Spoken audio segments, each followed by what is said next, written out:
नमस्कार साथियों। आज एक नया चैप्टर स्टार्ट करने जा रहे हैं, क्वाड्रेटिक इक्वेशन। वैसे तो ये चैप्टर आपने 10th क्लास में पढ़ा होगा और नॉर्मली आपकी कॉम्पिटिटिव एग्ज़ाम की बुक्स में ये चैप्टर आपको देखने को बहुत कम मिलेगा। लेकिन ये एक बड़ा चैप्टर है, बहुत सारे क्वेश्चंस इससे हमारे एग्ज़ाम में आते हैं। चूँकि ये हमारे स्कूल का 10th लेवल के स्टैंडर्ड तक का के सिलेबस में आता है, इसलिए इसके क्वेश्चंस बहुत सारे आते हैं। इस चैप्टर को उठाया, बहुत डिटेल में पढ़ेंगे और बहुत इत्मीनान से पढ़ेंगे। क्या होती है क्वाड्रेटिक इक्वेशन, द्विघात समीकरण जिसको हम हिंदी में कहते हैं, किस तरह की होती है, क्या इसमें कर सकते हैं, क्या इसके रूट्स होते हैं, क्या इसके डिस्क्रिमिनेंट क्या होता है, इसे हिंदी में विविक्तिकर कहते हैं उसको, मूलों का योग क्या होता है, सम ऑफ रूट्स क्या होते हैं, प्रोडक्ट ऑफ रूट्स क्या होते हैं, नेचर ऑफ रूट्स क्या होता है, नेचर ऑफ इक्वेशन क्या होता है। ऐसी बहुत सारी चीज़ों पर बहुत सारे क्वेश्चंस करेंगे। तो बहुत लोअर लेवल से, बहुत ही बेसिक लेवल से स्टार्ट करने की कोशिश कर रहा हूँ। आप धीरे धीरे समझते जाइएगा कि क्वाड्रेटिक इक्वेशन कहाँ से बनती है। पहले पार्ट में हम केवल इसको समझने की कोशिश करेंगे, अगले पार्ट से इसके क्वेश्चंस उठा करके उनको सॉल्व करने की कोशिश करेंगे। तो आगे बढ़ते हैं। क्वाड्रेटिक इक्वेशन, द्विघात समीकरण। तो ये होता क्या है? द्विघात समीकरण मतलब क्या? एक ऐसी इक्वेशन जिसमें उस अज्ञात राशि या अचर राशि, आप हम जनरली बोल सकते हैं x, उसकी हाईएस्ट पावर 2 हो।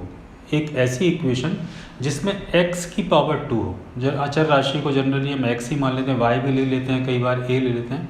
तो एक इस टाइप का equation x² plus 5x plus 6, इस टाइप की जो एक इक्वेशन होती है, ये क्या कहलाती है? क्वाड्रेटिक इक्वेशन कहलाती है।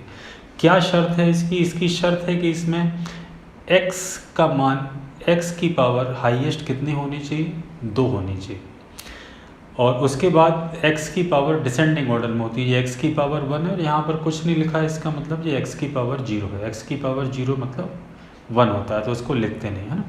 इसमें शर्त क्या है? इसमें शर्त ये है कि इसमें बाकी कंटेंट हो या ना हो चलेगा। ये अगर x इस फॉर्म में भी दी है x² प्लस 5x तो भी चलेगी, या ये ऐसे दी है x² प्लस 6 तो भी चलेगी, तो भी ये क्वाड्रेटिक इक्वेशन है। लेकिन अगर 5x प्लस 6 दिया है तो ये क्वाड्रेटिक इक्वेशन नहीं है। क्यों नहीं है? क्योंकि इसमें x की पावर हाईएस्ट जो है वो 1 है।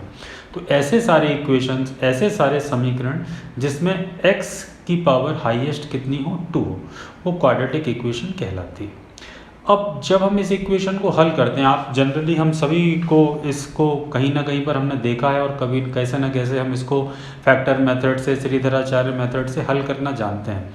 तो जिस भी तरीके से आप इसको हल करना जानते हैं, अगर मान लीजिए मैं इसी को दोबारा से लिखूं तो इसके आपको अलग अलग तरीके आते हैं इसको सॉल्व करने के। कुछ लोग इसको फैक्टर करके कर लेते हैं जब क्वेश्चन बड़ा होता है, तो कुछ लोग इसमें -b प्लस -b²/4ac/2a लगा के कर लेते हैं। तो बहुत सारे तरीके, उन सब पे मैं डिटेल में बात करूँगा। अगर आपने पहले कभी नहीं भी पढ़ पाई है तो भी कोई इशू नहीं। तो इसको सॉल्व करके हम यहाँ से x के मान निकालते हैं, और चूँकि x यहाँ पर स्क्वायर के फॉर्म में है तो ये डेफिनेट है कि x की हमेशा कितनी वैल्यू निकलेंगी? 2 वैल्यू निकलेंगी, 2 मान निकलेंगे।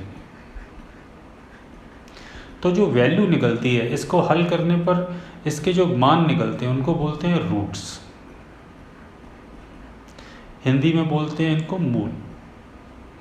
x के जो 2 मान निकलते हैं उसको इस समीकरण के मूल कहा जाता है ना, रूट्स कहा जाता है। तो वो रूट्स क्या होते हैं? जैसे आपने इसी को सॉल्व किया, जैसे भी आप करते हैं, आपको जिस तरीके से भी आता है, मैं और डिटेल में भी बताऊंगा। अभी आप इसके फैक्टर कर लेंगे 3 × 2, तो यहाँ से x के मान आ जाएंगे, मान लीजिए -3, और x का मान आ गया -2। तो ये क्या कहलाएंगे? ये कहलाते हैं इस समीकरण के मूल, रूट्स कहलाते हैं।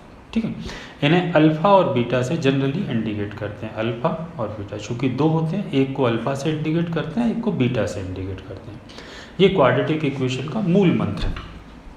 आगे बढ़ते हैं थोड़ा सा। अब ये बनती कहाँ से है? ये बहुत कम बच्चे जानते हैं कि ये बनती कहाँ से, क्या होती है क्वाड्रेटिक इक्वेशन, क्यों बनती है, कहाँ से बनती है। एक तो नाम सुना होगा आपने लीनियर इक्वेशन का, रेखीय समीकरण का, और एक आपने नाम सुना है क्वाड्रेटिक इक्वेशन मतलब द्विघात समीकरण। कुछ लोग उसको वर्ग समीकरण भी बोलते हैं। तो पहले तो मैं एक सिंपल सी बात करूँ आपसे।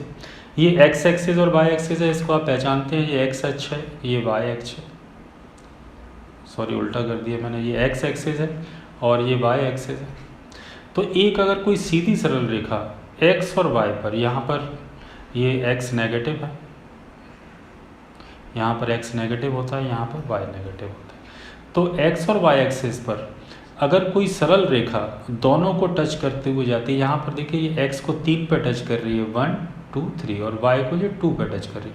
तो इसका एक इस तरीके से अपन एक इक्वेशन बना सकते हैं, -3x + 2y = 0। तो ये क्या कहलाती है? ये रेखीय समीकरण कहलाता है। और अभी हम रेखीय समीकरण नहीं पढ़ रहे हैं, अभी हम क्या पढ़ रहे हैं? क्वाड्रेटिक इक्वेशन पढ़ रहे हैं। तो क्वाड्रेटिक इक्वेशन कब बनती है? क्योंकि क्वाड्रेटिक इक्वेशन हमेशा एक ही वेरिएबल के फॉर्म में होती है।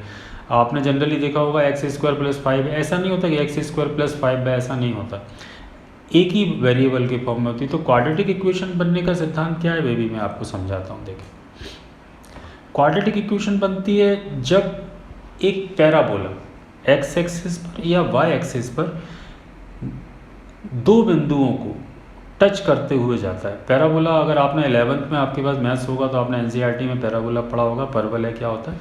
ये एक लाइन ऐसे आ रही है और ये एक पैराबोला बनता हुआ जा रहा है। तो यहाँ पे देखिए ये x एक्सिस पे दो पॉइंट को टच करता हुआ जा रहा है। यहाँ से अगर गिनना चालू करें तो ये 0 है, ये 1 है, ये 2 है, ये 3 है, ये 4 है। तो एक 2 पे टच करता हुआ जा रहा है, एक 4 पे टच करता हुआ जा रहा है। तो इन्हीं दोनों को जो हमारे x के मान निकलते हैं, वो x के मान एक्चुअल में कितने हैं? x के मान हैं 2 और 4। ये x के दो मान, इन्हीं को रूट्स बोलते हैं, है ना। अभी हम थोड़ा सा उल्टा पढ़ रहे हैं, इन्हीं को हम क्या बोलते हैं? रूट्स बोलते हैं। तो जब एक पैराबोला x एक्सिस पर, x अक्ष पर या y अक्ष पर टच करते हुए निकलता है तो वही वर्ग समीकरण बनाता है। कैसे बनाता है वर्ग समीकरण? एक्चुअल में वर्ग समीकरण होता क्या है?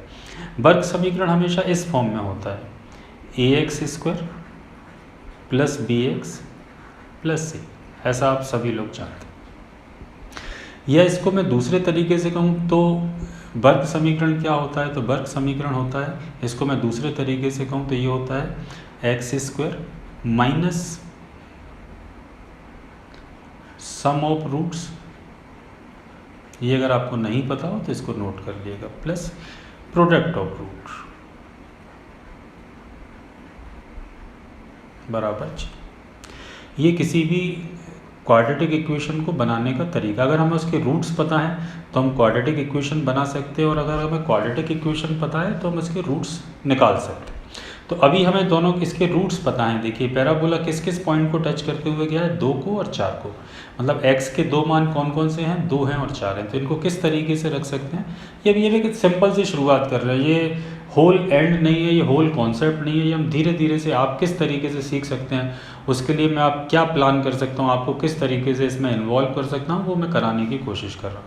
तो अगर हमें किसी भी समीकरण के रूट दिए हैं, मूल दिए हैं, तो इनसे हम एक समीकरण बना सकते हैं। कैसे बना सकते हैं? x² - some of root into, यहाँ पे x लिखना भूल गया, तो दोनों का सम का कितना हो जाएगा? 6x plus product of root, दोनों का गुणा करेंगे 2 और 4 का तो कितना आएगा? 8। ये क्या बन जाएगा? एक वर्ग समीकरण, एक द्विघात समीकरण, एक क्वाड्रेटिक इक्वेशन बनती है। क्वाड्रेटिक इक्वेशन का फॉर्म ये होता है, ठीक है। फिर आप लोगों ने जनरली इसको ऐसे पढ़ा है कि अगर एक क्वाड्रेटिक इक्वेशन दी है तो इसके रूट्स निकालिए, तो आप फैक्टर करते हैं, गुणा करने पर 8 आए तो 4 और 2 इसको लिखेंगे। तो आप जब इसको सॉल्व करेंगे तो आखिरी में x के जो मान आएंगे वो कितने आएंगे? 2 आएगा और 4। तो ये क्या कहलाते हैं? इस वर्ग समीकरण के रूट्स कहलाते हैं ना। तो मैं अभी आपको ये बताना चाह रहा था कि रूट्स, एक्चुअल में रूट्स दिए हों तो अपन समीकरण कैसे बना सकते हैं, और थोड़ा सा विधिवत सीखते हैं इसको। देखें, ये हमने x एक्सिस को ही फोकस कर लिया है और ये एक पैराबोला है, ठीक है। मैं एक बार फिर से आपको समझाता हूँ। मान लीजिए अपन यहाँ से ये पूरा x एक्सिस है, इधर x पॉजिटिव होता है, इधर नेगेटिव होता है, ये आपको पता है। मान लीजिए ये 1 है, ये 2 है, ये 3 है, ये 4 है, ये 5 है, ये 6 है, ये 7 है, ये 8 है, ठीक। तो ये पैराबोला x एक्सिस पर किस किस पॉइंट को टच करते हुए जा रहा है? एक तो 3 पे टच कर रहा है, 4, 5 और एक 6 पे टच कर रहा है। तो अगर हमको ये पता है कि इसके रूट्स 3 और 6 हैं, तो क्या हम एक क्वाड्रेटिक इक्वेशन बना सकते हैं? तो बहुत बेहतर तरीके से बना सकते हैं। एक बार मैं फिर से लिखता हूँ, क्वाड्रेटिक इक्वेशन का फॉर्म क्या होता है? क्वाड्रेटिक इक्वेशन का फॉर्म होता है x², साइन को ध्यान दीजिएगा, साइन यहाँ पर माइनस का है, माइनस सम ऑफ रूट्स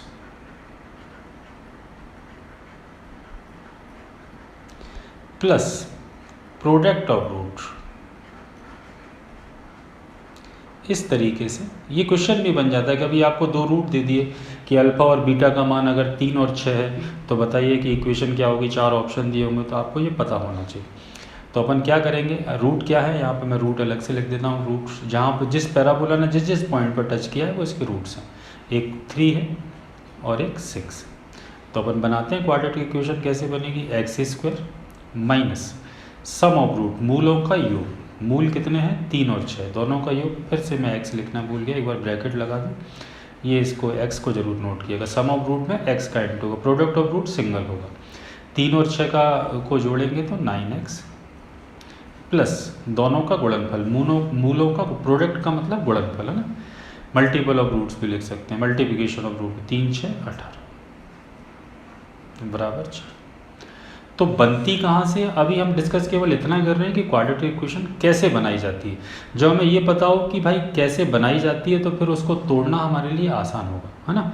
तो सबसे पहले तो हम ये सीखें कि क्वाड्रेटिक इक्वेशन बनाने का तरीका क्या होता है। तो ये क्वाड्रेटिक इक्वेशन है। इसके क्यों है ये क्वाड्रेटिक इक्वेशन, क्योंकि इसमें x की पावर कितनी है, 2 है। यहाँ पर x की पावर 1 है और यहाँ पर कुछ नहीं लिखा, इसका मतलब 0 है। तो इसकी शर्त क्या है कि अधिकतम घात कितनी होनी चाहिए, 2 होनी चाहिए। तो इस तरीके से हम किसी भी क्वाड्रेटिक इक्वेशन को बना सकते हैं। और ज़रूरी नहीं यही हो, कुछ और भी हो। मान लीजिए ये 5 है और ये वाला 6 है और ये वाला 0.7। तो बताइए अब कैसे बनाएंगे, तो हम इजीली बना देंगे। एक्स स्क्वायर माइनस दोनों का टोटल कितना हो गया, 12x प्लस दोनों का गुणनफल 35 बराबर 6। ये ज़रूरी नहीं है कि हमेशा रूट से इंटीजर ही हों, हमेशा 5 और 7 ही हों, हमेशा पॉजिटिव ही हों, हमेशा नेगेटिव, कुछ भी हो सकता है ना, इरेशनल भी हो सकते हैं, सब कुछ हो सकते हैं। अभी तो केवल एक सामान्य सी बात कर रहे हैं कि क्वाड्रेटिक इक्वेशन बनती कैसे। आगे बढ़ते हैं थोड़ा सा। ये देखिए, ये क्वाड्रेटिक इक्वेशन का स्टैंडर्ड फॉर्म है। एक्स स्क्वायर का जो भी मल्टीपल होता है, जो भी कोफिशिएंट होता है वो a कहलाता है। x सिंगल फॉर्म में लिखा हुआ है, पावर 1 में, वो b, उसका जो भी कोफिशिएंट है वो b कहलाता है। और c सिंगल फॉर्म में होता है 0। यहाँ पर ये शर्त होती है, इसमें कभी हो सकता है, कभी आपसे पूछना, a का मान कभी भी 0 नहीं हो सकता, क्योंकि a 0 हो जाएगा तो ये पूरा 0 हो जाएगा, और पूरा 0 हो जाएगा तो फिर ये क्वाड्रेटिक इक्वेशन नहीं बचेगी। बाकी b और c 0 हो सकते हैं, है ना। ये ध्यान रखिएगा। आजकल स्टेटमेंट फॉर्म में बहुत सारे क्वेश्चंस आने लगे हैं, तो हमें ये सारी चीज़ें भी ध्यान रखनी पड़ती हैं कि ax square plus bx plus c quadratic equation में a ऐसा एक 4 ऑप्शन डाल देंगे, a equal to 0, a is less than 0, a greater than 0 और a is not equal to 0। इसमें से कौन सा कथन सत्य है, तो कौन सा कथन सत्य है, a 0 नहीं हो सकता, ठीक है। ये अगर, क्योंकि a 0 हो जाएगा तो एक्स स्क्वायर की वैल्यू 0 हो जाएगी, और एक्स स्क्वायर की वैल्यू 0 हो जाएगी तो फिर ये क्वाड्रेटिक इक्वेशन नहीं बचेगी, ठीक है। बाकी सब हो सकते हैं, मतलब ये केवल हो सकता है, बाकी सब नहीं हो सकते। a 0 नहीं हो सकता। क्वेश्चन में ध्यान दीजिएगा, थोड़ा सा उल्टा पूछ लेते हैं, क्या नहीं हो सकता, तो ये नहीं हो सकता, ठीक है। a बराबर 0 नहीं हो सकता। चलिए अब आते हैं आगे बात पे। तो अगली बात अब ये है कि क्या, इसके पहले मैं एक छोटी सी बात और आपसे करना चाहूँ कि क्या आपको एक वर्ग समीकरण बनाना आता है। जैसे मैं आपसे कहूँ कि a स्क्वायर, एक बहुत अच्छी चीज़ आपको सिखाने जा रहा हूँ, प्लस 2a, क्या ये एक वर्ग समीकरण है? क्या इसको आप एक स्क्वायर के फॉर्म में, एक होल स्क्वायर के फॉर्म में कन्वर्ट कर सकते हैं? तो आप समझ रहे होंगे कि नहीं कर सकते। तो हमें इसमें किसकी ज़रूरत है जिससे कि ये एक होल स्क्वायर बन जाए? तो इसमें किसकी ज़रूरत हो रहा है, बी स्क्वायर की। जब आप इसको बी स्क्वायर लिख देंगे तो ये क्या बन जाएगा, a प्लस बी का होल स्क्वायर, ठीक है। इस टाइप के कई क्वेश्चंस हमारे नंबर सिस्टम के एग्जाम में भी आते हैं, नंबर सिस्टम में बनते हैं, वो भी कॉन्सेप्ट आप यहीं पे समझ लीजिए। अगर आप समझ पाएंगे तो आसानी होगी। तो मैं आपसे कहूँ, फिर से एक बार इसी को कहूँ कि ये भी सारी चीज़ें हटा देता हूँ कि a स्क्वायर प्लस 2ab थी। तो अब इसको हमको एक स्क्वायर वर्ग समीकरण बनाना है, तो इसमें किसकी ज़रूरत है? तो किसकी ज़रूरत है, ये कैसे डिफाइन करेंगे? अभी तो आपको पता है कि फॉर्मूला पता है, नहीं पता हो तो क्या करेंगे? तो क्या होता है, ये a स्क्वायर दिया है, स्क्वायर के फॉर्म में दिया है a, है ना। तो यहाँ पे a का कोफिशिएंट क्या है, 2b, क्या है, 2b। तो 2b, a का कोफिशिएंट क्या है, 2b, इसका आधे का स्क्वायर, 2b के आधे का स्क्वायर क्या करना पड़ेगा, प्लस माइनस करना पड़ेगा। तो 2b का आधा कितना हो जाएगा, 2b का आधा हो जाएगा b का स्क्वायर मतलब b स्क्वायर। आप इसमें अगर b स्क्वायर जोड़ देंगे, और चूंकि ये इक्वेशन है तो b स्क्वायर अकेला जोड़ नहीं सकते, b स्क्वायर घटाना भी पड़ेगा। तो ये इतना पोर्शन क्या बन जाता है, इतना पोर्शन बन जाता है a प्लस बी का होल स्क्वायर। ठीक है, ये आपको पता होना चाहिए। तो इसी तरीके से मैं अब आपको ये बताने जा रहा हूँ कि अगर A X square plus B X plus C है, ठीक है, तो इसके हम x के मान कैसे निकाल सकते हैं। तो हम गुणनखंड विधि से निकालने की कोशिश करते हैं कि क्या इसके x के मान हो सकते हैं, और जो x के मान निकलेंगे वो इसके रूट होते हैं। तो पहले तो हम क्या करते हैं, इस पूरी इक्वेशन को a से डिवाइड कर लेते हैं, x का कोफिशिएंट यहाँ से हटा देते हैं। तो सबसे पहले हम क्या करने जा रहे हैं, a से डिवाइड करने जा रहे हैं। बहुत ध्यान से समझिएगा। अगर ये सारी चीज़ें आप नहीं भी समझ पाए तो भी कोई बहुत ज़्यादा फ़र्क नहीं पड़ेगा, लेकिन कुछ मेहनत, कुछ चीज़ें मैं उन स्टूडेंट्स के लिए डालना चाहता हूँ जो बेसिक कॉन्सेप्ट भी चाहते हैं कि भाई sum of roots minus B upon A होता है, सभी को पता है, लेकिन वो क्यों होता है। Product of root C upon A होता है, अधिकतर स्टूडेंट को पता है, लेकिन मैं ये भी बताना चाहता हूँ कि वो क्यों होता है। समझ जाएँ तो अच्छी बात है, नहीं तो याद रखेंगे, अगर समझ जाएंगे तो अपने आप याद है। तो हम इसको ए से डिवाइड करेंगे, तो ये इक्वेशन बनेगी X square plus B upon A X plus C upon बराबर जी। ठीक है, क्या किया हमने, पहले ए से डिवाइड कर दिया, एक्स स्क्वायर का कोफिशिएंट वहाँ से हटा दिया। अब इसको एक वर्ग समीकरण बनाना है, तो यहाँ पे एक्स स्क्वायर तो है, और यहाँ पे एक्स का कोफिशिएंट कितना है, बी अपॉन ए। तो अभी अभी हमने क्या सीखा कि इसके आधे का स्क्वायर जोड़ना है और आधे का स्क्वायर घटाना है। तो b अपॉन ए का आधा कितना होगा, b अपॉन 2 है। तो हम क्या करने जा रहे हैं, एक्स स्क्वायर, इसको तो लिखा रहने देंगे, बी एक्स अपॉन ए प्लस इसके आधे का है, b अपॉन ए का आधा मतलब b अपॉन 2a का स्क्वायर हम जोड़ेंगे, और b अपॉन 2a का स्क्वायर हम घटाएंगे, प्लस ये तो लिखा ही रहेगा c अपॉन ए बराबर जी। ठीक है, यहाँ से एक बहुत अच्छी चीज़ बनने जा रही है, अगर आपको पहले से नहीं पता हो तो उसको सीख लीजिए। तो ये जो इतना पोर्शन है, ये अब क्या बन चुका है, ये बन चुका है, इसमें आप और थोड़ा सा मैं डिटेल में लिख दूँ अगर आप नहीं पहचान पाए, बाकी ये x प्लस बी अपॉन ए का होल, बी अपॉन 2a का होल स्क्वायर बन चुका है। फिर भी आप नहीं पहचान पा रहे हैं तो मैं और थोड़ा सा डिटेल में लिख देता हूँ, वैसे आपको इतना पहचानना चाहिए। ये जो पोर्शन है इसको हम ऐसे लिख सकते हैं, 2 into B upon 2a into X लिख सकते हैं, 2 से 2 कट जाएगा तो यही आएगा, प्लस b अपॉन 2a का होल स्क्वायर, माइनस का ये पोर्शन तो ऐसा का ऐसा, थोड़ा सा टाइम लगेगा, लेकिन हो सकता है कि ये पूरा का पूरा चीज़ अपने आगे किसी काम में ना भी आए, लेकिन आप सीख लें तो बहुत अच्छी बात है। मैं बहुत हाईएस्ट लेवल तक ले जाऊंगा आपको, बहुत लोएस्ट लेवल से। ये पोर्शन क्या बन गया, ये पोर्शन बन गया x plus B upon 2a का होल स्क्वायर, और बाकी के पोर्शन को इसको अपन उस तरफ ले चलते हैं। तो ये माइनस का है तो उस तरफ जाके प्लस हो जाएगा, b अपॉन 2a माइनस सी अपॉन, सॉरी ये होल स्क्वायर है तो अपन इसको होल स्क्वायर को ओपन कर लेते हैं, B square upon 4a square. ठीक है, अब क्या करें, अब देखें जगह बची अभी हमारे पास, इसको हटा देते हैं। अब ये दोनों तरफ यहाँ पर ये आप इसका एलसीएम लेंगे, यहीं पे ले लेता हूँ मैं, देखिए इसका एलसीएम लेंगे 4a square right hand side का, तो ये हो जाएगा b स्क्वायर, a से डिवाइड करोगे 4a स्क्वायर को तो 4a बचेगा, तो ये हो जाएगा माइनस का 4ac। ठीक है, ये राइट हैंड साइड का। बाकी अब दोनों तरफ रूट कर लेते हैं, क्योंकि जगह कम है, आप थोड़ा समझिएगा ईस्ट को, और ये हमारा राइट हैंड साइड का पोर्शन, दोनों तरफ रूट करेंगे तो ये स्क्वायर हट जाएगा, तो ये हो जाएगा x plus b upon 2a बराबर, क्योंकि आपने रूट किया है प्लस माइनस आएगा, अंडर रूट ये वाला पोर्शन पूरा का b स्क्वायर माइनस 4ac, और ये जो 4a स्क्वायर है इसको ये 2a का होल स्क्वायर है, तो अपन इसका रूट कर देते हैं 2।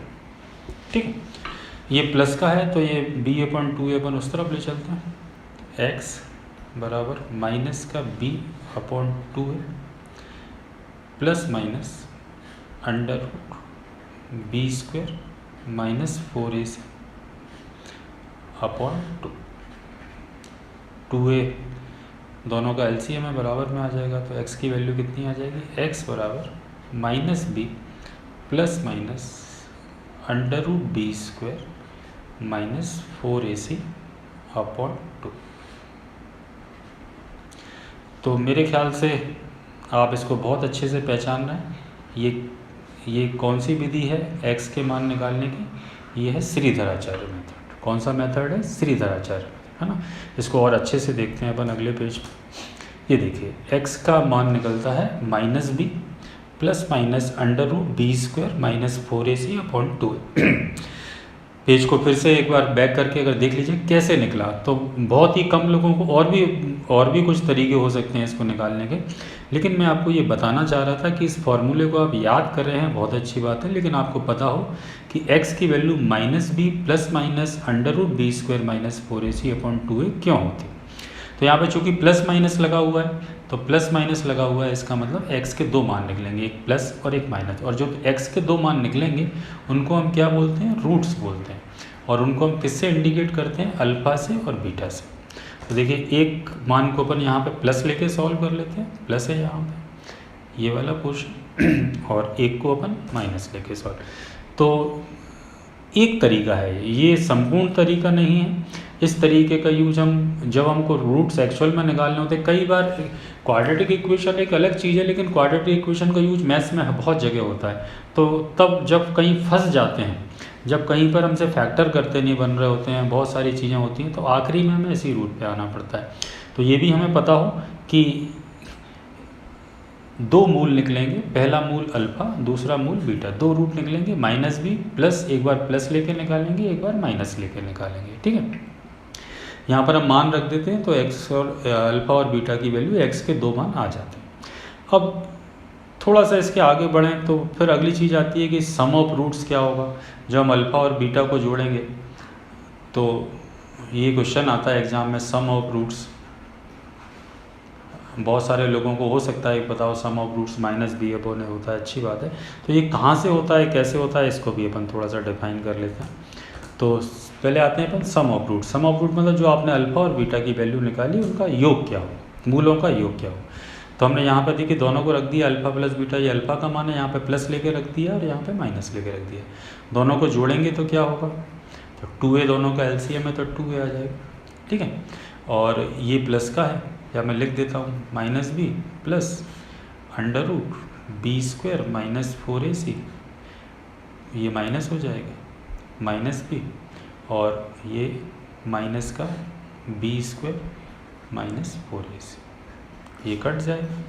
तो ये आ जाएगा माइनस बी और माइनस बी, माइनस का 2b अपॉन 2 से 2 कट जाएगा, तो आएगा b अपॉन a। तो ये आपको अच्छे से पता है कि सम ऑफ रूट कितना होता है, माइनस का b अपॉन a, ठीक है। तो ये भी जान लीजिए कि ये b अपॉन a कहाँ से बनता है, ठीक है। ये हो गया सम ऑफ रूट्स। अब आगे बढ़ते हैं प्रोडक्ट ऑफ रूट्स। सारी चीज़ें एक एक विधिवत करके सीख लें। अगले पार्ट्स में आपको थोड़े थोड़े से बेसिक लेवल के क्वेश्चन पढ़ाना स्टार्ट करूँगा और बहुत हाई लेवल तक ले जाऊँगा, है ना। एक ही ऐसा नहीं कि मैंने जनरली क्वाड्रेटिक इक्वेशंस के बहुत सारे लोगों को देखा कि एक फोल्डर में सारा पढ़ा के ख़त्म कर देते हैं शॉर्ट में। मैं थोड़ा सा डिटेल में पढ़ाने की कोशिश करता हूँ, और मेरी कोशिश आप हमेशा ध्यान रखिए, जब भी मेरा वीडियो देखें तो एक चीज़ ध्यान रखिए कि मैं आपको एक स्टूडेंट की तरह नहीं, एक शिक्षक की तरह देखना चाहता हूँ कि आप जब आप किसी को पढ़ाएं तो उसको पढ़ा पाएँ। वो अगर पूछे कि minus B plus minus under root B square minus A square upon 2 है, जो श्रीधराचार्य मेथड ये कहाँ से आता है, तो आप किसी बच्चे को बता पाएँ कि ये एक्चुअल इसका जो सोर्स है, इसकी जो उत्पत्ति है वो कहाँ से हुई है ना, श्रीधराचार्य ने कहाँ से ये फॉर्मूला बनाया, तो वो आप बता सकते हैं।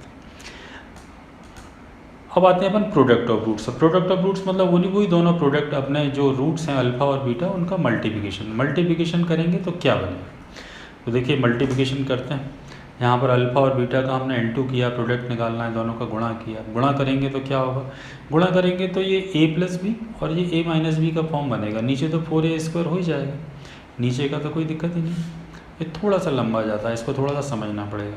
ये बनेगा माइनस बी का whole square plus under root B square minus 4ac का होल स्क्वायर, ये है ना, प्लस माइनस है तो प्लस माइनस से बनेगा। अब क्या हो जाएगा, ये हो जाएगा बी स्क्वायर प्लस ये रूट हट जाएगा B square minus 4ac upon 4a square. यहाँ पर एक गड़बड़ हो रही है, ये माइनस आएगा, क्योंकि ये माइनस है तो ये माइनस हो जाएगा, तो ये दोनों कट जाएंगे, ए स्क्वायर माइनस बी स्क्वायर बने। 4ac में से भी ये चूँकि माइनस है तो अंदर का 4ac जो है वो प्लस हो जाएगा, तो ये बनेगा 4ac अपॉन 4a स्क्वायर। 4 से 4 कट जाएगा, एक ए से एक ए कट जाएगा, तो प्रोडक्ट ऑफ रूट कितना आएगा c अपॉन। आप बिल्कुल भी इसको ये एग्ज़ाम में नहीं पूछा जाएगा, लेकिन आजकल क्या कर रहे हैं, बहुत सारी ऐसी छोटी छोटी सी चीज़ें अंदर से निकाल के स्टेटमेंट फॉर्म्स में पूछने लगे हैं, तो हमें हर चीज़ की डिटेल हम शॉर्टकट में पढ़ के जाएंगे तो हम गुम जाएंगे। हमको एग्जामिनर कहीं ना कहीं घुमा देगा, कहीं ना कहीं घुमा देगा, तो हमको घूमना भी नहीं है और हमको घूमना भी नहीं है। हमें ये पता हो कि प्रोडक्ट ऑफ रूट्स कितना होता है, c अपॉन ए होता है, लेकिन वो कहाँ से निकलता है अगर ये पता हो तो और अच्छी बात है। तो ये हो गया प्रोडक्ट ऑफ रूट। अगर किसी इक्वेशन का, किसी क्वाड्रेटिक इक्वेशन के प्रोडक्ट ऑफ रूट्स निकालना है तो वो आप डायरेक्ट निकाल सकते। मैं भी एग्जांपल नहीं ले रहा हूँ और ना मैं एग्जांपल अभी लेना चाहता हूँ, क्योंकि अभी मैं केवल आपको बेसिक बता रहा हूँ, केवल वेरिएबल्स के फॉर्म में बता रहा हूँ कि क्या बेहतर हो सकता है, कैसे अपन निकाल सकते हैं, क्या होता है, क्या प्रोडक्ट ऑफ रूट होता है, क्या सम ऑफ रूट होता है, कैसे कैसे अपन उसको कर सकते हैं। आगे बढ़ते हैं, एक और चीज़ बताता हूँ मैं आपको।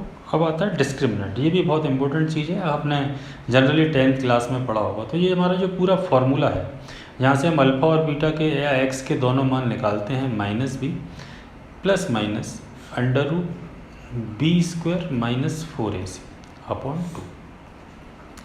विविक्तिकर का मतलब होता है, डिस्क्रिमिनेंट का मतलब होता है, इसका मतलब होता है, इसको कैपिटल डी से ही हम इंडिकेट करते हैं। इसका मतलब है कि ये आपने अगर क्वेश्चन कभी देखे हो तो हमसे ये पूछा जाता है कि इस क्वाड्रेटिक इक्वेशन में नेचर ऑफ रूट्स क्या होगा, मूलों की प्रवृत्ति कैसी हो, क्या वो रियल होंगे, क्या वो इमेजनरी होंगे, अगर रियल होंगे तो इक्वल होंगे या अनइक्वल होंगे, है ना, या रियल में भी इरेशनल होंगे या रेशनल होंगे, ये सब कुछ हमसे पूछा जाता है। तो ये सब कुछ किस पर डिपेंड करता है, ये सब कुछ डिपेंड करता है इस पोर्शन, क्योंकि अगर ये पोर्शन 0 हो गया तो फिर इसका एक ही रूट निकलेगा। अगर ये पोर्शन, इसको सॉल्व करने पर, अगर इस पूरे पोर्शन को सॉल्व करने पर माइनस का 3 आ गया तो फिर इसके जो रूट्स निकलेंगे वो नेगेटिव निकलेंगे, और नेगेटिव निकलेंगे मतलब इमेजनरी निकलेंगे। रूट के अंदर नेगेटिव नंबर है मतलब काल्पनिक संख्या है।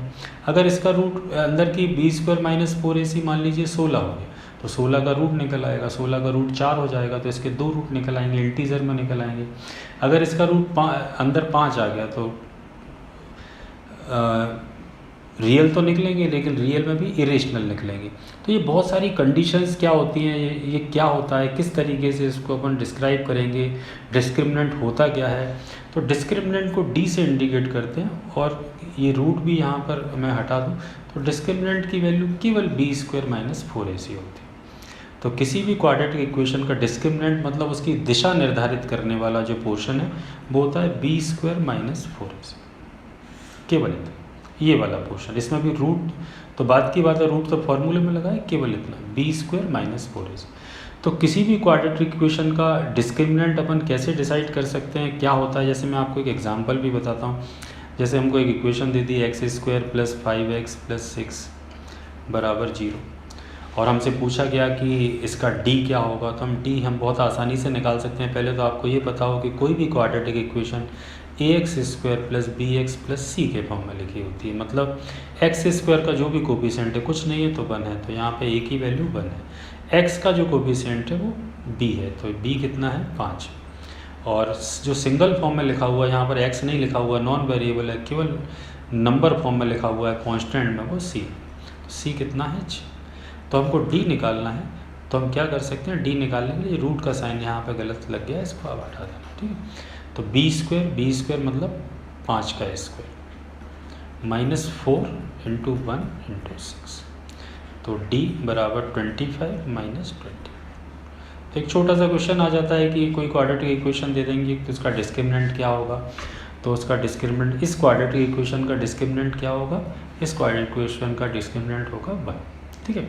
ये डिस्क्रिमिनेंट। तो आज हमने केवल इतना सीखा है कि एक क्वाड्रेटिक इक्वेशन होती क्या है, उसके रूट्स क्या होते हैं, वो जो x की वैल्यू निकालने का जो फार्मूला बनता है, जिसको हम श्रीधराचार्य मेथड के नाम से जानते हैं, वो कहाँ से बनता है, उसमें सम ऑफ रूट्स क्या होता है, प्रोडक्ट्स ऑफ रूट्स क्या होता है, sum of roots minus B upon A होता है, product of roots C upon A होता है, और इसका डिस्क्रिमिनेंट क्या होता है, विविक्ति कर क्या होता है, जो क्वाड्रेटिक इक्वेशन की दिशा निर्धारित करता है, उसका नेचर निर्धारित करता है रूट्स के, वो डिस्क्रिमिनेंट कहलाता है।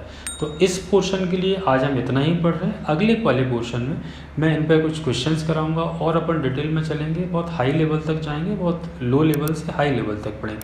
हो सकता है कि 4-5 पार्ट में हम इसको पढ़ पाएँ। तो इस पोर्शन के लिए इतना ही। और ये नया चैप्टर है, इसको हम नया चालू कर रहे हैं, ये रेगुलर चलेगा। तो अपने दोस्तों को, साथियों को, सभी को अगर कम से कम इतना तो करिए कि अगर ये सेशन अगर अच्छा लग रहा है, कुछ समझ में आ रहा है, तो कम से कम लाइक तो कर दीजिए, और अगर हो सके तो दूसरों को प्रेरित करिए कि हमारे यूट्यूब चैनल को वो सब्सक्राइब करें। ठीक है, धन्यवाद।